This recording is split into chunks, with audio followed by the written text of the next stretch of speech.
All right, picture this. You're in the shower, water pounding like a drum solo from hell, and suddenly you're belting out those soaring dream on" wails like your life depends on it. Yeah, you know the one. Aerosmith's Dream On, the ultimate sing-along for every dreamer who's ever chased a high note or a bad idea. But hold up, shower rockstar. What if I told you this timeless banger was born from teenage scribbles, a suitcase stuffed with shady cash, and a frontman who once forgot he even wrote it? Buckle up, because we're diving headfirst into the wild, wacky history of Dream On, the song that turned a scrappy Boston band into gods, flopped harder than a drunk uncle at a wedding, then exploded into a cultural earthquake. Stick around, because by the end, you'll never hear that piano riff the same way again.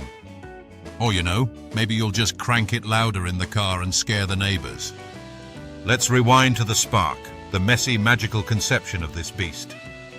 It all starts with a kid named Stephen Tallarico, not yet Tyler, just a snot-nosed teen in the 60s, hammering away on his family's Steinway upright piano in their Sunapee, New Hampshire pad. Yeah, that Traurico Lodge where the air smelled like lake water and ambition. Stephen's old man, Victor, was a Juilliard-trained classical cat, violinist, pianist, the whole symphony shebang. Little Stephen's jamming under the piano lid at age 3, soaking in the ghosts of Bach's fugues, Chopin's dreamy nocturnes, Beethoven's thunderclaps, and Debussy's misty waves. It's like the kid's brain was a sponge in a conservatory mosh pit. Fast forward to 17 or 18, and Stephen's scribbling the bones of Dream On right there, those haunting piano runs that echo Chopin's romantic swirls, but twisted through a rock and roll filter. "Sing with me, sing for the year," he writes, channeling that raw hunger, the kind that makes you sell your soul for a gig. But it's fragments, man. Lyrics in notebooks, riffs half-formed like bad tattoos. What if Tyler's dreams were sponsored by Quaker Oats? We'd have Dream On with a side of flakes. But nah, this was pure, unfiltered grit. Cut to 1971. Aerosmith's just a twinkle in the Boston bar scene's eye. Tyler, Joe Perry on guitar, Tom Hamilton on bass, Joey Kramer on drums, Brad Whitford on rhythm. They're crashing at this rundown house in Foxboro, Massachusetts, a total dump that reeks of stale beer and broken promises. It's 72 now, and they're grinding for their debut album, jamming till dawn like vampires at a blood bank. One morning, Tyler stumbles out of his crash pad, hair like an electrocuted hedgehog, and plops at the piano. He starts picking out that iconic riff, the one that climbs like a junkie chasing the dragon. "Follow me," he growls to the guys, and they do. Perry laying down those bluesy bends, Hamilton thumping the low end like a heartbeat on life support. The lyrics pour out.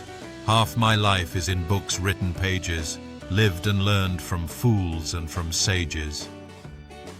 It's the band's manifesto, baby. Their scrappy vow to claw from dive bar hell to arena heaven. But here's the kicker, that piano part. It was naked, raw, too classical for their garage setup. They needed gear to make it scream.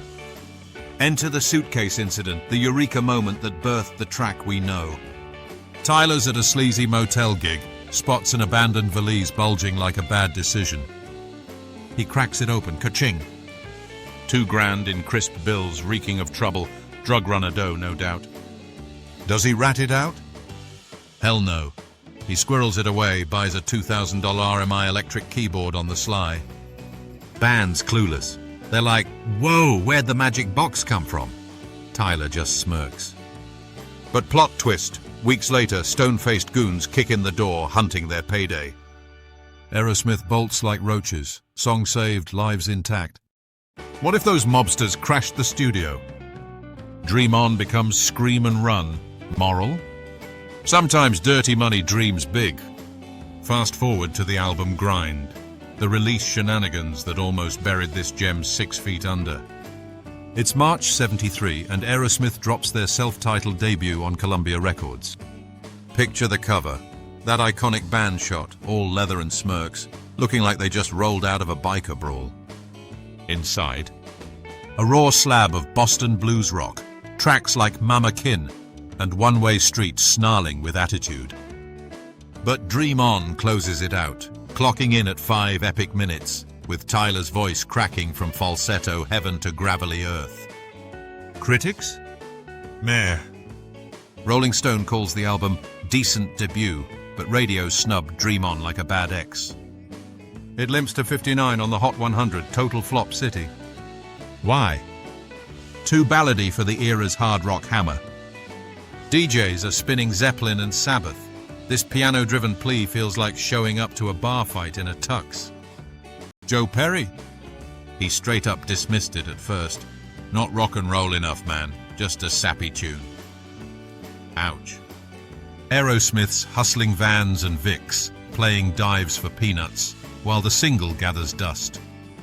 But their manager David Krebs smells blood. By 76, the band's buzzing. Toys in the Attic blew up. Get Your Wings followed. Krebs re-releases Dream On as a single, slaps on live footage from a Texas gig where Tyler owns the stage like Ascar-faced shaman. Boom. It rockets to number 6, their first top 10 smash. Suddenly, every FM station's hooked, and Aerosmith's not scrappy anymore. They're stadium-bound. Satirical swipe. While hair metal posers in 80s spandex were teasing bangs and dreams of MTV glory, Aerosmith was out here proving real rock's born in basements, not boardrooms. What if Columbia had shelved it forever? We'd all be shower-singing show tunes instead. Now the rise to mythic status, the controversies and cultural quakes that turned Dream On from hit to hymn. By the late 70s, Aerosmith's riding high, but drugs crash the party harder than a cymbal smash. Heroin, coke, the whole toxic tour bus. They flame out, infighting splits Perry and Tyler. Dark Ages, 80s lean times, label drops them like a hot potato. But Dream On lingers, a ghost in the machine, college radio staple, bar band closer. Then did 84, the blackout moment that'll make you spit your drink. Aerosmith's Hold Up in LA, grinding on comeback album done with mirrors. Radio's blaring an oldie. Wait, is that Aerosmith? Tyler, fogged by years of chemical amnesia, perks up. Guys, this tune's killer. We should cover it. Raw power, man. The room freezes. Joe Perry, eyebrow arched like a Les Paul neck, goes, Steve, that's us. You wrote Dream On a decade ago. Tyler blinks, blank as a fresh demo tape. Laughter erupts, but it's bittersweet, rock's reminder that highs hit low. They laugh it off, but it fuels the fire. Enter the 80s revival. Sobriety sparks Permanent Vacation in 87, and Dream On resurfaces like a phoenix in parachute pants. MTV Lifeline. Videos blasted into Gen X veins, anthem for latchkey kids dreaming past Reaganomics gloom. Dream until your dreams come true. It's therapy in 3 minutes. Mosh pit motivation for every garage warrior from Soundgarden's flannel fog to TikTok teens shredding air guitars. Woodstock 94. Redemption Gold. Aerosmith headlines. Tyler wailing. Dream On to a mud-soaked sea of 350,000. Bridging hippie ghosts to grunge gods. Controversies. Oh yeah, 2015. Trump blasts it at rallies, all Make America Dream On. Tyler's lawyers fire off cease and desists. False endorsement, dude. Our dreams ain't that orange. Ripple effects? It births a generation of believers from indie hopefuls to corporate climbers. But let's jab. If hair metal hadn't drowned in Aquanet excess, maybe Dream On stays buried under Poison's perm. Nah, this bad boy's too resilient. High notes on a higher plane, baby. Legacy time. The lasting weirdness that keeps Dream On haunting playlists like a friendly poltergeist. Samples? Eminem flips it for 2002's Sing for the Moment, weaving Tyler's wail into hip-hop confessionals. Perry even lays a fresh solo. Peaked at number 14, bridging rock and rap like a devil's handshake. Covers? Endless. Ronnie James Dio shreds it with Yngwie Malmsteen, turning it metallic. Blacktop Mojo blues it up raw. Even two cellos bow it out in 2017. Cello bows bowing to Tyler's Banshee howl. Grammy Hall of Fame nod in 2013 cements it. Timeless, baby. What-Ifs. Imagine no Suitcase cash. Dream On stays acoustic whisper. Aerosmith fades to bar trivia. Or Tyler Never Forgets. No comeback urgency, no 90s dynasty. But here's the heart.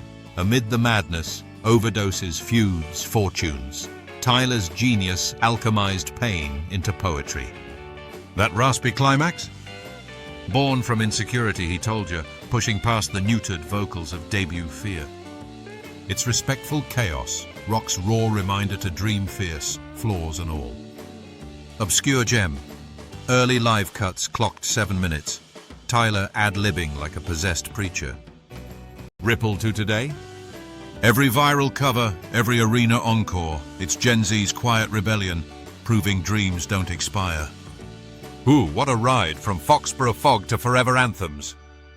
If this dive into Aerosmith Dream On secrets lit your fire, smash that like button. It's free therapy. Subscribe for more rock rabbit holes. Next up, the Poison Apple saga of Guns N' Roses. Sweet Child O' Mine. Drop a comment. What's your wildest Dream On memory? Shower serenade or stadium weep? Dream on, dreamers. Sing for the moment, and I'll catch you in the next one.